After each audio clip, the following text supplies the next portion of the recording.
George Washington once said agriculture is the most healthful, most useful, and most noble employment of man. Since time immemorial, agriculture has been pegged as the backbone of the economy. In the Philippines, farmers and local growers make contributions to economic growth in many ways, like providing food and raw materials to industrial companies, selling in-season crops and animal products, and ultimately, acts as a supplier in the bulk of wage goods required by the non-agriculture sector. Without agriculture, many of us would not have been alive right now. Currently, agricultural technology, also known as agritech, is rapidly rising in the Asia-Pacific region. The most popular integration of agritech is in the field of clothing technology and textile development, specifically in agronomy textiles, or more commonly known as agro-textiles. Agronomy refers to the science of soil management and crop production, while textiles refer to cloth or woven fabric.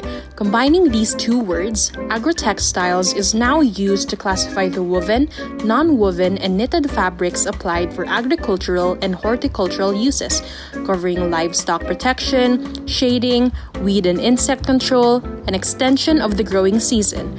Agro-textiles are applications of textile materials in the agriculture field. The continuous increase in population worldwide, stress on crops has increased, so it is necessary to increase the yield and quality of agro products.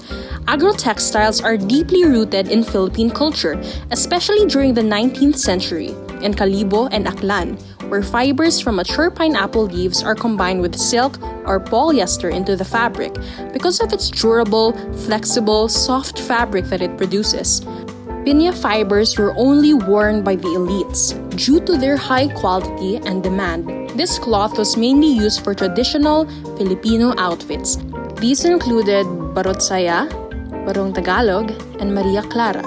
It was also considered a form of an intricate piece of art wherein elaborate embroidery would be sewn along the beads on the fabric. Meanwhile, in the southern island of Mindanao, where banana trees are abundant, abaca textiles, or otherwise known as Manila hemp, are woven in remote communities. Its production begins with the men extracting the fibers from mature banana trees by dipping their stems in nearby rivers to soften them, making the extraction process of the fibers more manageable. Afterward, women in the community use dyes to color the fibers. Then, the fibers are woven into abaca textiles by using a backstrap hand loom, where intricate patterns of the fabric of up to 10 meters long are formed. Some of the more recognizable textiles woven by the Tiboli tribe in South Cotabato is the tinalak, where red and black patterns inspired by the weaver's dreams are formed. This fabric won the National Living Treasure Award in 1998.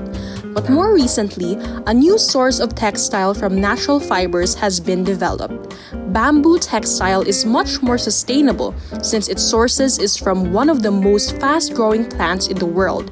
During its production process, it poses little to no harm to the environment in comparison to cotton, since it does not require irrigation and chemical spraying. Bamboo textile is also desirable with its soft antibacterial and breathable material, making it truly an innovative feat. Today, the Philippines is a major producer of different textile products, supplying nearly 87% of the world's demands.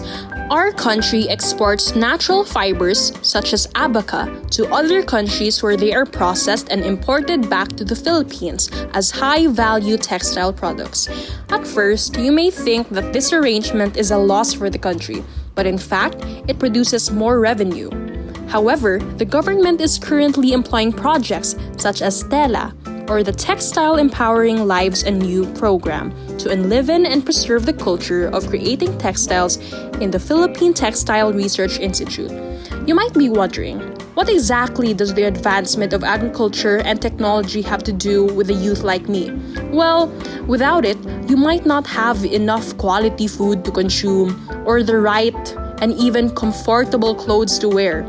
You might not even have been aware of the hidden perks and benefits of plant fibers and food waste if it weren't for the innovativeness and sustainable approaches sought out by our farmers.